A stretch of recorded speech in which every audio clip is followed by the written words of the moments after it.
Hello and welcome back to Something Positive for Positive People. I'm Courtney Brain. Something Positive for Positive People is a 501c3 nonprofit organization supporting people who are navigating herpes stigma. And the reason I can't stop smiling right now is because 2 Sundays ago we had our Something Positive for Positive People Safe Sex Expo. This was the first event of its kind for us. And what it was a day of workshops. We had Jordan Donnell, who's a board member, speak about sensuality and offer some alternatives of exploring your pleasure outside of just partnered genital intercourse. And then we had Dakota Rampin, who spoke to what we can learn from queer intimacy and queer sex. And then we had Dr. Dacker, who's also on the board of Something Positive for Positive People. She did the Stars Talk. Now, if you're unfamiliar with the Stars Talk, listen to podcast episode 299 because this is the framework that I use for teaching people how to disclose their herpes status to a partner. So she brought this in and gave people practice with sharing what their safety needs, what their pleasure needs are with a partner, and then identifying those because that's really challenging. And then finally, we had Steph Zapata do a introductory kink class, just showing people how to communicate and demystifying some things that they think kink might be versus what it isn't. And it was really hands-on and instructional. Y'all, we had the New York Department of Health up in that thing. We had organizations come in for some STI testing, giving out condoms, and it was a really nice event. And I want to shout out the Hit Me Up space for allowing us to host this event, for being so flexible and accommodating and accessible as well, because it was affordable. We were able to utilize the bathrooms when we needed support. They were there. So shout out to them. I also want to thank the Pornhub Sexual Wellness Center for their sponsorship and the American Sexual Health Association so that I ain't going to debt trying to make this thing happen. But as I've spoken about before, my intention with this event is really to integrate people's ability to identify and communicate not only their safety needs like condom use and going to get tested, but also what they need for their pleasure and what they know and how to learn that and give people the practice of it. So, what we did was, in order to give people that practice, just bringing in facilitators who were able to hold the space and create a sense of safety good enough for people to be willing and able to explore that. So, I mean, we had people, I was able to just walk around and speak to people.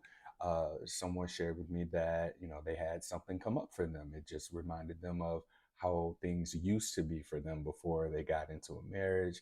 And otherwise, we've had people share a lot of positive feedback. We have a survey where we just inquired on people's ideas of bad sex, good sex, safe sex, and we got that survey data in, as well as the usefulness of the workshops and how helpful it was. And everyone said that they did feel a little bit more comfortable with talking about certain things. STIs was something that uh, someone expressed that they wish that we would have gone more into, but I can live with that. I can live with that. So overall, fantastic event.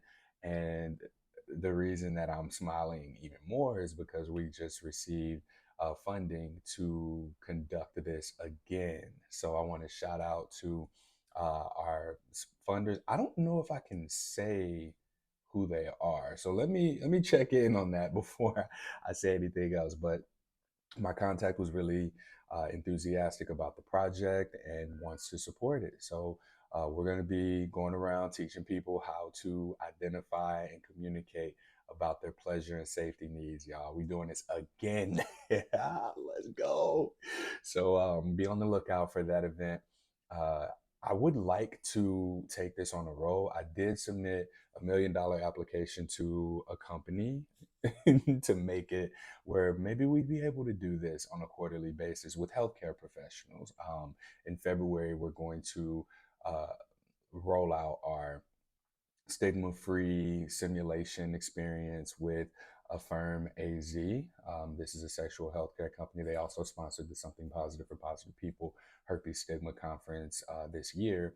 And we're going to go out there and we're going to test this out. Like, this is going to be the pilot of what something positive for positive people has evolved into, being able to go and educate sex educators and public health professionals, people who do STI testing, and teach them, a stigma-free way of delivering a diagnosis and offering support resources as well. And I'm so happy to hear from people who are hearing about something positive for positive people, from the people who are conducting their STI testing, the people who are diagnosing them, the people who are giving them the educational resources that they need. So if you're one of those people, thank you. Like, thank you for helping people bypass all the bullshit that a lot of us had to go through before getting to a resource that was actually helpful, without having to stumble through spending thousands of dollars on false hopes for a cure, or even paying hundreds of dollars on being able to just talk to somebody. Now, I do take donations for people to have a conversation with me, but I think that that's a lot more accessible and available to the people who need it. And it feels a little bit less. Sketchy isn't the word. Exploitive. Yeah, like I think that a lot of people do oftentimes exploit people who are living with herpes, and so I think that by offering it under the lens of a nonprofit, and that it's you pay what you choose to pay, I think that I alleviate a lot of my own insecurity around that, because I probably, when I was first diagnosed, I would have given my life savings to the first person who would be able to tell me what to do. And so I don't believe in that. People find me as they do. I'm finding more people are getting connected with me and reaching out shortly after their diagnosis. So this is really dope. And also, whenever y'all do donate, y'all are supporting this cause, these efforts. I try and live out loud and as transparently as possible, especially with my efforts through the Something Positive for Positive People podcast, and being able to just share with y'all, hey, here's what we're doing, this is what's going on. So it really helps that the people who are giving, donating, that y'all believe in me, and that the people who continue to listen to the podcast or that I connect with, eventually when people come into it, they support in whatever ways they feel aligned to do so. So another thing that I have going on, this is separate, but I did start Self, which is an emotional wellness resource for men. And on November 30th, we're hosting the Black Men's Emotional Wellness Symposium. This will be 4 conversations deconstructing the ideas around the high value man. And we're going to talk about spirituality, fitness, integrity, and then vulnerability. I'm looking forward to bringing in like my anime and comic conversations into this space, because I think that it's important that we see demonstrations of men, especially Black men, outside the context that we see ourselves in the media. I consider myself to be a very unconventional Black man, in the sense of a lot of the messaging that's targeting me, or any advertising that's supposed to be for me, it's not speaking to me. I just don't vibe with some of that stuff, to be completely honest. I just live a different lifestyle than what advertising and media is telling people my lifestyle is, or what it's telling me I'm supposed to be.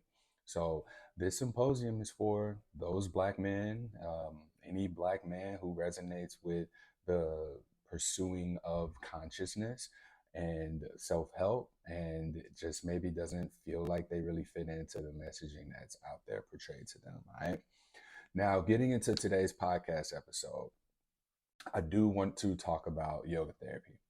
I did a podcast episode on my other show, Self, talking about yoga therapy being for Black men. But I mean, it's not, exclusively for Black men, but myself being a Black man and having gone through the process of becoming a yoga instructor or certified to teach yoga. Like, I don't quite teach yoga classes.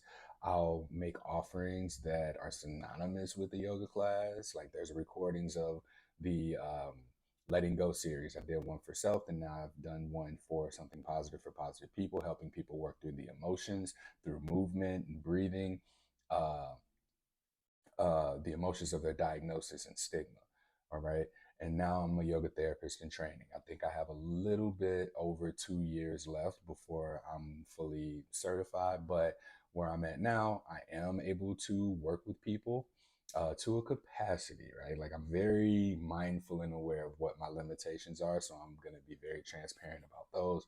So if you go to spfpp.org/yoga-therapy, then you will find an intake form. You'll find a little bit more information. I'm going to kind of go over some of that here because I think that this can be super useful.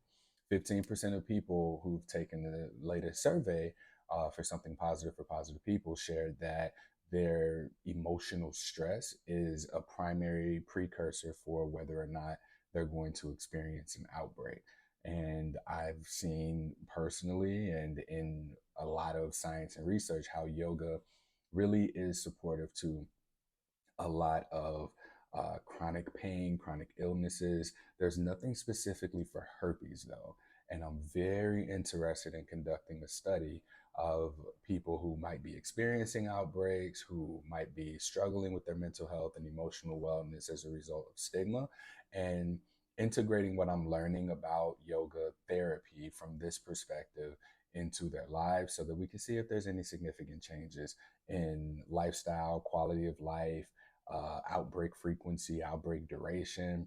These are all the things that I think I can do through yoga therapy. So I went to ChatGPT and gave it, and I'm very transparent these days about having used ChatGPT. This thing has saved and helped the mess out of me, y'all.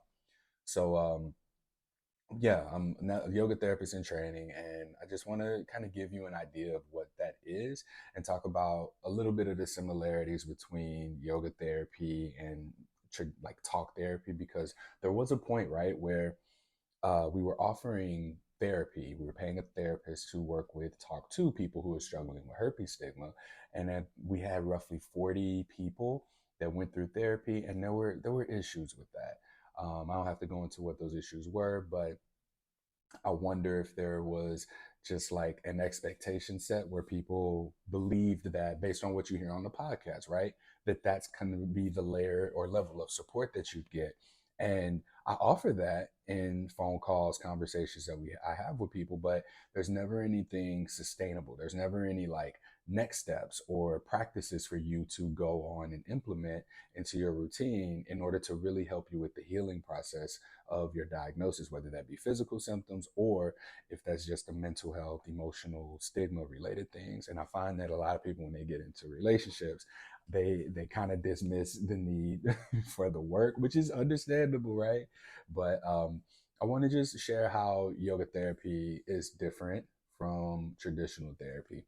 And then I'll give you a little bit of my background on how yoga has helped me. So, talking about how yoga therapy is different from traditional talk therapy, um, there I ain't gonna go into the technicalities of it, but the talk therapy with a licensed mental health professional therapist really focuses on exploring the emotions, behaviors, and thought patterns through conversation. So you really get into your own history, your identity, your traumas, and you kind of learn coping mechanisms. Biggest difference I see with yoga therapy is that we go deeper into the emotional awareness. There's a lot of somatics. There's a lot of embodiment, right? Understanding and identifying the feelings, what's happening within you, right? And there's an incorporation of mindfulness, breath techniques, and physical movement tailored to you and your individual emotional state, right? So in yoga therapy, we don't really look to diagnose and treat. There's so much more curiosity here. It's okay, well, explain this in your own words. Talk to me about this, right? And I find that when I'm doing my, even when I'm doing my support calls, right, or interviews, that's what it is. Like people have always told me, Cordy, you should be a therapist. You should be a therapist. And I've been so resistant to going back to school to become like a traditional what we believe about medical therapists because I didn't want to learn this jargon, learn these numbers and research and data that would disconnect me from the communities that I'm wanting to serve, and then come back to those communities like, hey, I found this stuff. I found this. Let me give it to you. You've got this. This is what you're doing. So maintaining a presence in this community and being as accessible as I am has really given me a lot of insight underneath the surface level things. I don't want to diagnose and prescribe the treatment from there, right? If you're someone who is just grieving, or you have grief, I want to help with that. If you are struggling with addiction or recovery, like, I want to help with that. If you're struggling with herpes stigma, I don't know that there's anything that's for that. Like, there's no diagnosis and treatment for it in the book of mental health conditions, right? You may have suicidality, you may have depression, you may be sad, you may just be grieving your sex life, there may be some identity crisis, there may be loneliness. There are all of these things that are emotionally, and I recognize that, medications are great, but what about other options? What if we can use what we have and try to exhaust those resources before going into something else? And I think that really what yoga therapy does is, yeah, it's about feeling, embodying, and then working through those emotions in a way that connects the mind and body. I find that there's a lot of dissociative behaviors within people, uh, especially struggling with their herpes status, right? Like, someone that I had a call with over the summer, she was telling me how she disclosed to this guy, and he got weird after, disclosing to him. And she had also disclosed to me that she had been sexually assaulted. She hasn't dealt with that because she didn't have time. And I asked her, I was like, well, hey, did you tell him that? Did you tell him that you were assaulted and he was the first person that you were sleeping with afterwards? And she was like, no. Or, yeah, yeah. She said, yeah, I told him that. I was like, well, don't you think that maybe that had something to do with it? And she had never thought about that before, right? So imagine, and my experience with therapy really was just doing a lot of talking. And I don't know that there were a whole lot of like questions that revolved around not just what I was saying, but also what I'm not saying, right? So I believe that me going down this road of yoga therapy, it's like the stars are aligning and things are really clicking for me and falling into place, because I now have language for the kind of support that I've been able to offer, and I also have tools and skills in order to navigate, to help people in a holistic way that isn't just, me looking to diagnose and treat. And I'm not saying that all therapists do that by any means. I'm just saying that there are limitations of the mental health component that don't apply to the emotional wellness component. And most people, from what I'm learning, find yoga therapy when everything else doesn't work.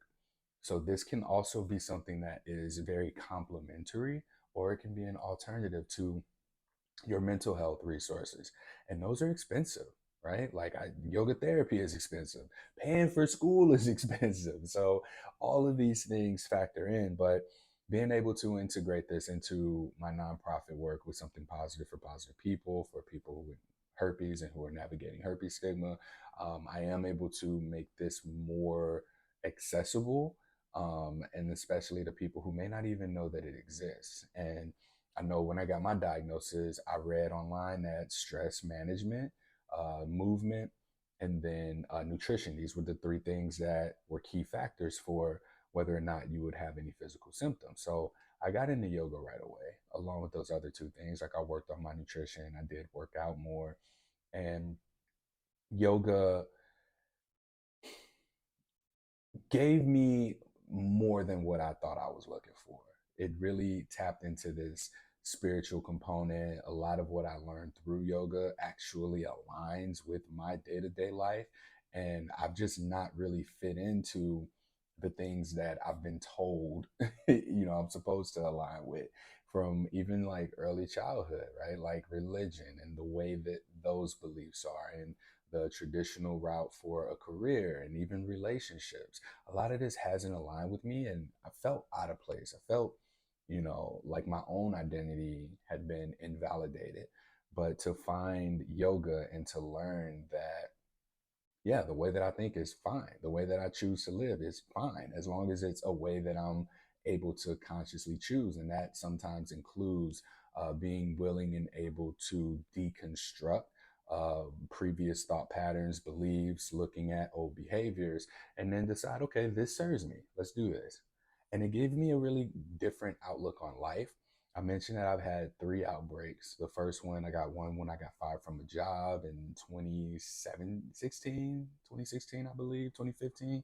And then I had one in 2021 after consuming a ton of sugar, which I'm glad happened because I was like, maybe I shouldn't eat so much sugar.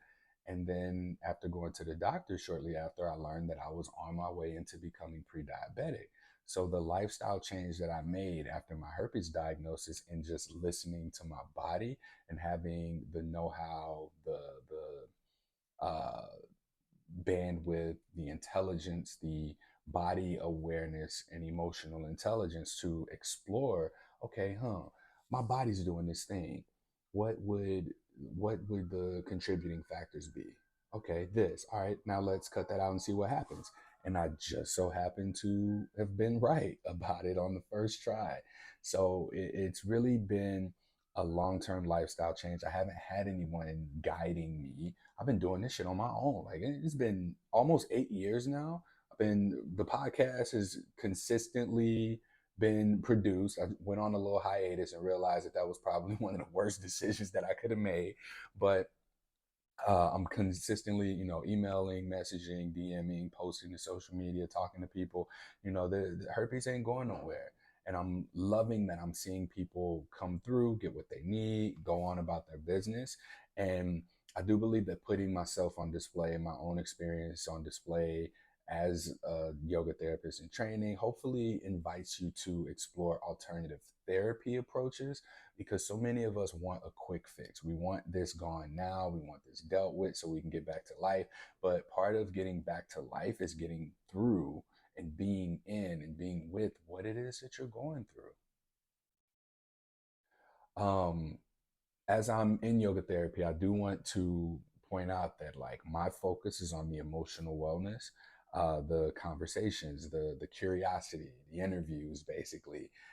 I essentially am applying the sciences of yoga, Ayurveda to a person's emotional wellness and integrating the movement, the breathing, and the awareness and the ability to be with the emotions. And sometimes like all we need to do is talk and people feel better talking about things or they feel lighter or maybe they feel exhausted, right?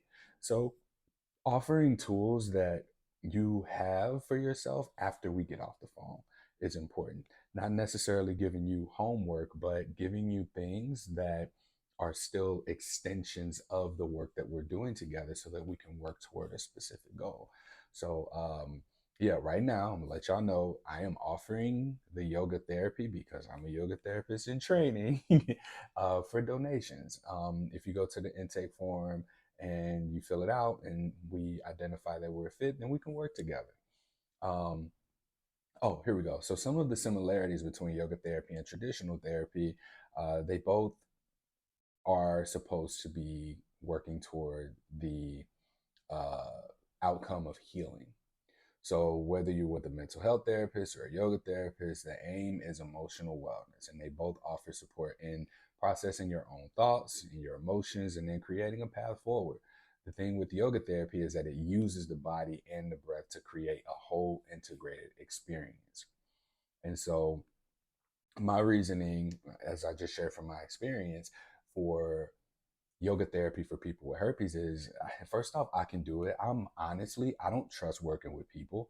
I trust that if I book someone for a thing for the people that my community, for those in my community, I trust that they'll show up. But I've had a handful of experiences very recently where I just need to do things on my own. So, I'm not going to become a talk therapist. There might feel like elements of that, but I'm very clear that I am a yoga therapist in training. All right. So while I might be good at this podcast thing, I might be good at these one-on-one calls. I plan to be good at yoga therapy. I'm not a licensed mental health professional, which also means I'm not restricted by a lot of the guidelines that they have to be. I almost feel like some therapists can't be human, and much of what we need is just humanity. A lot of us don't feel safe going to our friends about things that we should be able to go to our friends about. And so a therapist may sometimes fill that role, but also not be able to give you the genuine reaction and the humanness that you not only deserve, but you need. And so me having the last 8 years of my life out on the internet, on this podcast platform, like you're able to see who I am. You see what you get, right? There's the good, the bad, the ugly. I try and make sure to balance it out and share it all so y'all don't hit me with no, well, 5 years ago, y'all, Courtney said this thing. No, it's all out there. If I said it, then it's out there. And the context, hopefully isn't left out of there. But that's what this has become. Like this is literally the evolution of, me as someone who's been doing yoga since I got diagnosed with herpes. And it's like all coming together now full circle. Um, but for anyone who's living with herpes, this can be a really useful tool. And the biggest challenge that we face is that emotional weight of stigma. Again, 15% of people reported that emotional stress is a precursor for outbreaks, and we know that stress directly impacts those physical symptoms. Yoga therapy is a space where you can acknowledge that stigma, work through the emotional responses that it brings up, and then create a sense of safety in your body. We know that unresolved emotions like shame, guilt, or anger can manifest physically. And with yoga therapy, we're taking this holistic approach to managing those triggers and the symptoms, connecting the mental and emotional components with the body's response. So that's why y'all need to do that. All right. So as we talk about navigating stigma with yoga therapy, like I'm putting this together. I'm in the classes. I'm learning how yoga therapy is applied to grief, applied to emotions, applied to addiction, applied to behavior change, applied to even misalignments and physical ailments of the body. And I'm going to be learning about the cancer, like how it can be useful for people who have cancer and other forms of and other chronic pain. And then I'm learning about pain care, and I'm loving this pain care. Like I'm putting a lot of time and energy into it, but it's the best way that I can explain it without like talking too much is it's like kind of like trauma informed. Like trauma informed to me is offering very avoidant language. It's like, don't say this, don't do this, don't do this, don't say this. And the pain care aware, while it is trauma informed, really aligns with the stigma free aspects because you have to be more engaging and you have to be curious. It's all unique to the individual. It's not like, oh, I learned this about this population of people. This is how I'm going to serve this population of people. And I think that so much of the well meaning resources that we have out there forget that we're still all human, regardless if you of your sexual orientation, your sex, your gender, your career, your tax bracket, your political affiliations, whatever your religion is, your communities, where you stand on certain topics or issues. I think we forget that we're all human. And so I believe that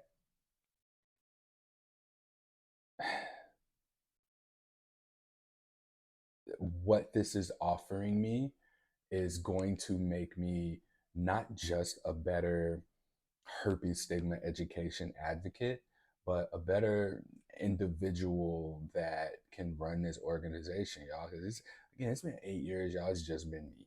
I got my board members, and I have like people who I go to for things. Shout out to Jenny for the website, and then the book that we're working on right now.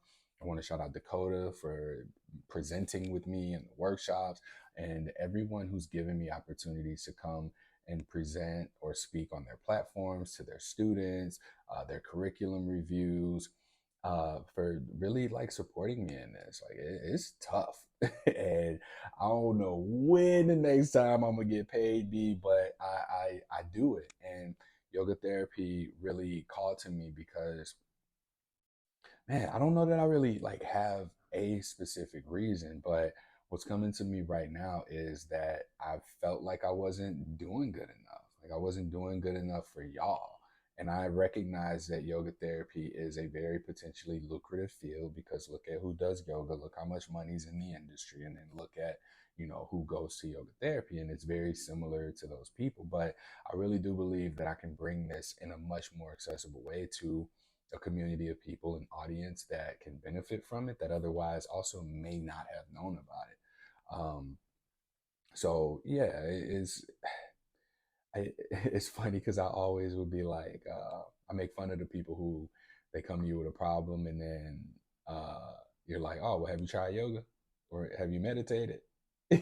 And it's funny because there's so much truth to that, right? Like if we were to try yoga or if we were to meditate, we actually might get something really good out of it. And this really isn't just that thing. Like it's very involved, it's engaging, you're involved in your healing. Like I'm not going to just tell you, hey, go do these things, right? Like you're telling me what you have to work with, and we're taking that and we're building on it, right? So that's my goal with, becoming a yoga therapist and bringing that into this space specifically to work with people who are living with herpes. So, um, the thing is, what did it say? Oh, I'm supposed to say this. It gave me a little quotation mark. Yeah, herpes stigma can be isolating. And one of the things we'll do in yoga therapy is practice techniques to help you with those feelings, right? The isolation, the loneliness, and being able to acknowledge them. And being able to have awareness to what you're feeling, how it's impacting you, I think it contributes to the forward response. So I always talk about the fight, flight, freeze, fawn. I don't always talk about these, but we are aware of what these are. But I do believe that there is another type of response that we can have whenever we're activated or when we're triggered and we're in that fight or flight response. And it's forward. It's where we recognize the intensity of the sensation in the body because chemicals are being released. And now we choose, what am I going to do? This is the decision. It might have been pre-made. It might be one that is impulsively during the episode where normally I fight. This time I'm going to choose to do something different. And that to me is a forward response. So I hope to do some papers and research on getting this to be like an integrated thing, right? Like I don't know that it's out there. Let me check, make sure. The forward response. Forward response is an option in email clients that allows you. No, you heard it here first, y'all. I googled the forward response, and it's all email related. Wow. Okay, so this might be a thing. Okay, all right. I just made something. Um, but yeah, this is how we get control. We get control through choice, right? So when we're able to, have practice of making choices, and that's typically what we find in yoga classes, right? There's invitations, right? Some language may not be, the best, considering how much training an instructor has or what their capacity is.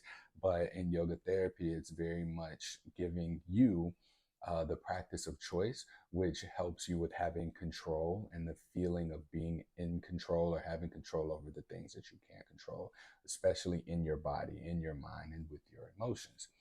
Um, so there's a lot of psychological inaccessibility around therapy. For me as a Black man, like therapy was made accessible because I think my therapist understood like what my financial situation was, and he knew that I would pay him more later. So we had our agreement for that, and it was accessible to me. But I would not be able to afford what is like some people charge 150, 250 per session. And I mean, for some people, like that's a month's salary. Like that's a month of their work, that they get to take home after bills, groceries, and that's if, they're able to pay their bills and groceries.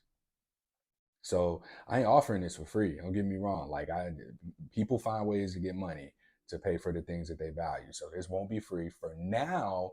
It's donation based, but as time goes on and I start to see what the value of this thing is, maybe I can get it funded as a program to be able to offer yoga therapy to X number of people at a time. so as not to overextend myself. Maybe we get enough money to bring in more yoga therapists to support people with herpes. Y'all, there's so much that we can do.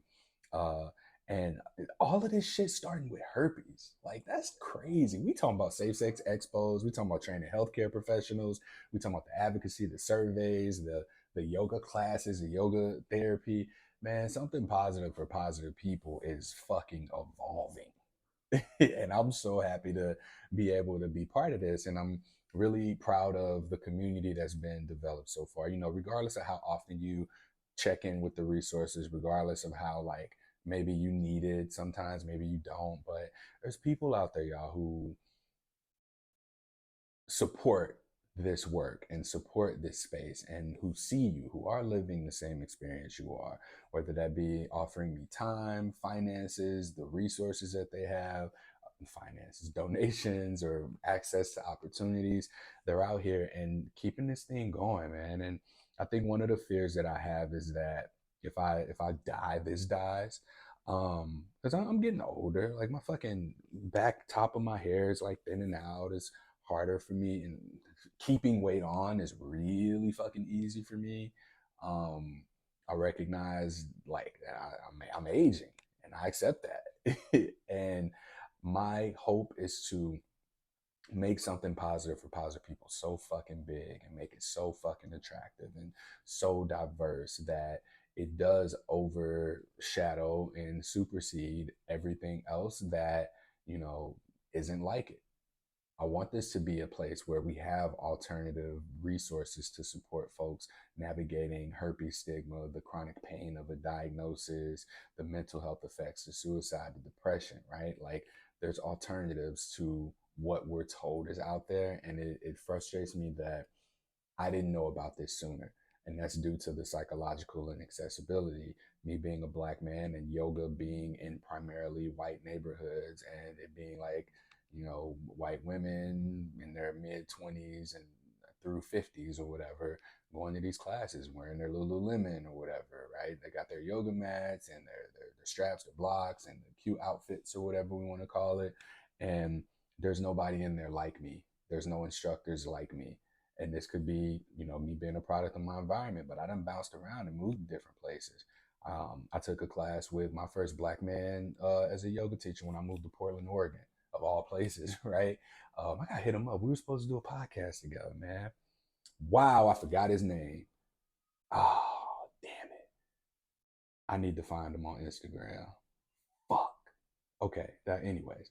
But yeah, the psychological inaccessibility is just where there might be marketing, promotion, the environment, the location, that you may look at that and go, that ain't for me. And a lot of what I've learned that's made me who I am came from me stumbling into these places that I would previously have thought weren't for me. And that's because of my fucking herpes diagnosis. Like, it made me have to think different. It made me have to do things different. It made me have to look for ways to get what it is that I wanted, which was genuine human connection, right? And sometimes I would have sought that out through sex. And when sex was the illusion of it, the illusion was that it was taken away from me, and it took for me to go through and figure out, well, what was it that I was getting out of sex that I want, right? I made that decision and I started to find that thing.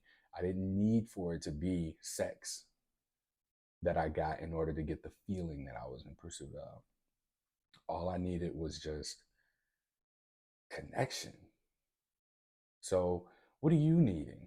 Right? Like, this herpes journey brought me to a place of recognizing that connection is important to me. And it looks a different way for me based on the nature of the relationship that I have, the friendship, the family, the close friends, the acquaintances, the colleagues, the peers, whatever you want to call it. So yeah, we making it affordable and accessible through my work, through something positive. If this is something that you're on board with, if you got money like that and you just want to make a fat ass donation today so that I can support people and so that I can, like, I do things very strategically, right? So, for example, the Herpes Stigma Conference 2024 brought in about $12,400. This was after spending how much? I probably spent about $4,500 between speaker fees, the platform, the what was the other thing? The promotions for it, the consulting that I did in order to make sure that I was, doing things well. Shout out to Steph for helping me with organizing the conference. I hit them up for their consulting services for hosting the conference, and of that money, I put that into the Safe Sex Expo. And the money that I put into the Safe Sex Expo, uh, and the time and the energy I was able to put into it, I was able to get a couple of sponsors. I was able to make the event affordable.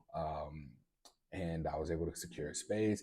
And a lot of what I do is just reinvesting, right? So your donations, like, I ain't paid myself in 3 months. And don't tell my board members that. I don't think they listen to the podcast, but it's been 3 months that I've not paid myself. And it's because I more so truly believe in the work that I'm able to do through something positive for positive people. Like, eventually, I will be able to pay myself very well. But for now, like, the donations y'all giving help, I got $3.80 a month from Patreon. And y'all don't know how helpful that is. Like, full transparency. I don't give a fuck. The people who listen to this and tell me, hey, that's not good to talk about your business in this way, whatever, whatever. But I fucking accidentally overdrafted by 60 cents because I forgot that something wasn't on the business credit card, and it was on the bank account. And so I have to pay out a lot of things. Like, I make sure that everybody who works with me gets paid first. Like, I sometimes pay people early, so I ain't got to think about it. I know that they'll show up, and it's just off my plate. But I fucking overdrafted, and luckily I'm paranoid as fuck, so I check my app like 2, 3, 4 times a day just to make sure everything is okay. So I hurried up and just made the transfer in. But, like, and I don't say that to make anybody feel bad for not donating or whatever, but I share it just because, like, I'm also running a business, man. And if I'm gonna be transparent and put my life out there, with the respect of the people around me, I'm gonna put it out there. And I ain't the kind of motherfucker that overdrafts. Like, I'm very on top of my shit. But that just happened because there's, like, of that, like, the payouts being so much greater than the returns sometimes, right? Because I am investing. I am invested in making something positive for positive people a thing, right? The going and hosting sexual wellness and pleasure communication, not even retreats, but workshops. Why can't I do that once a month in a different city? Why can't I have a day of workshops for bringing in and bringing value to the world of sex education that has given me so much and enhanced my own personal life, my career even. And I'm in my fuck, I guess I am feeling passionate about something positive now. Like, I feel good about this. I feel good about being able to, after I'm done with school, offer yoga therapy. And even now, like, practice and get into the routine of integrating what I'm learning into the peer support calls, the herpes stigma support calls, right? Um, but I'm not, like, for once worried about money, right? Like, it comes when it comes. I'm able to say I haven't paid myself in 3 months because I'm able to pay my bills. And yeah, we just got this grant for the Safe Sex Expos, and I'll be able to do a little bit more of that coming soon. So be on the lookout. If you have not subscribed to the newsletter, I send out one newsletter a month. You might get more emails from me if you sign up for an event that gives you updates on the event. That's it. I'm very much leaning off of social media. I finally got my website together and people are able to find it. So much more is happening off social media than I'm able to keep up with, because so much of being on social media is telling people what you're doing more so than doing what you're doing. And I took off for October. I hopped on to post the Black Men's Emotional Wellness Symposium for self. But I had to get right back off because I got goals. I got goals. I'm very much leaning toward not buying a house at this point, but I would like to live in one. So I'm happy to just rent and be flexible and free to just go and move wherever it is that I want to do. Me and my girlfriend, to be able to go where we want to go. And yeah, I want to be able to work towards having a family. And I'm saying this as a motherfucker who just overdrafted. It doesn't count, right? Um, but yeah, like I got a big picture for this, y'all, and there's a lot of different advocacy methods. There's a lot of people talking about herpes and all of that, but like who overdrafting their account for y'all?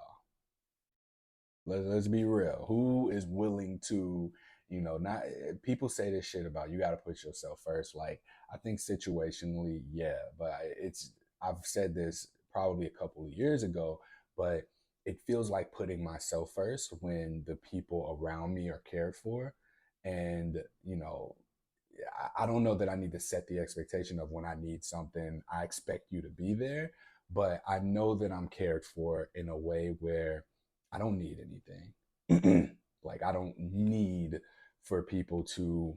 Ugh, maybe I do need something. I should stop saying that.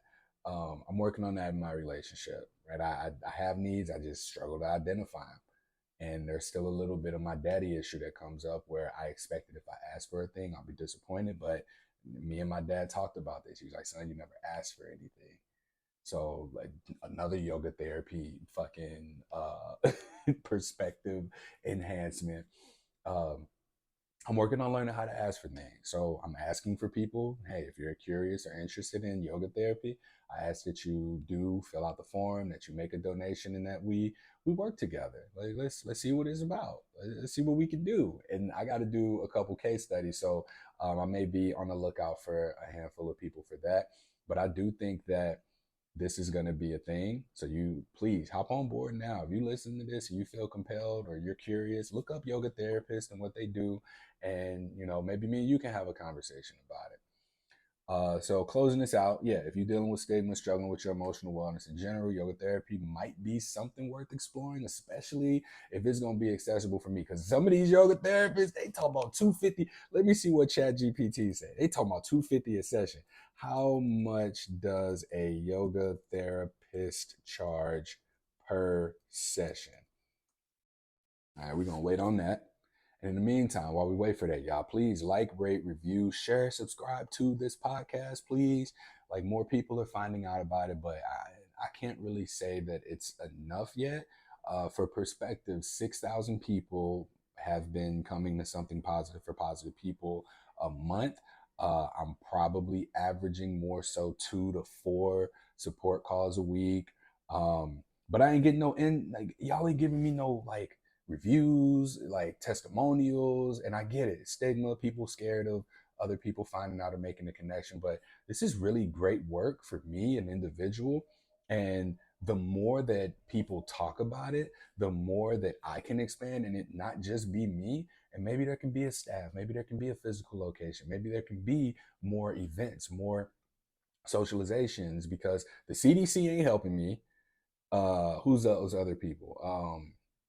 The not the C, it ain't just the CDC. The CDC ain't helping me. Um, damn, who else was I about to say? It wasn't. Nah, wasn't no. Ain't nobody coming to save Courtney. Let me just say that. Like we tried bringing herpes people together too in the past, and that would have been phenomenal, but that didn't work out. So it's on me. So I need the testimonials. I need y'all to tell people. I need y'all to rave about it so that I can do this on my own and with y'all support. Like this is what they say, community-based organization. So if you're watching this, you're listening to it, like get involved, y'all. Okay, back to the cost of a yoga therapy session in the U.S. They can typically charge between $75 and $150, with prices varying based on where they at and their experience. But in major specialized practices, rates can go up to $200 or more. So I'm gonna do the sliding scale thing. Like I'm taking donations, and if y'all got funding for programs out there, y'all let me know. And yeah, let's make this shit happen.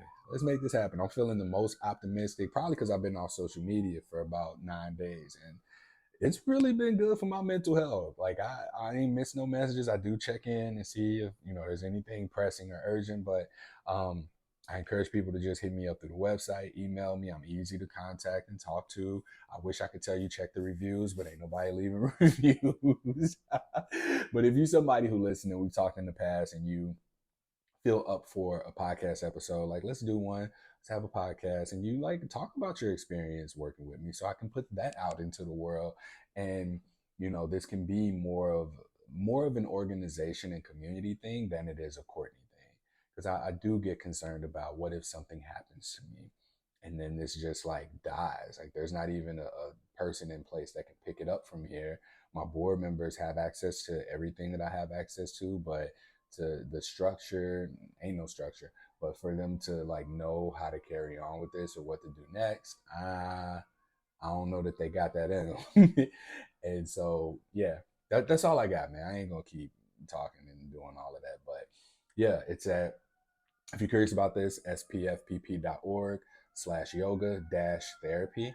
And that's on the website at spfpp.org. All right. Till next time, y'all. Thank you. Oh, perfect timing. Ambulance coming.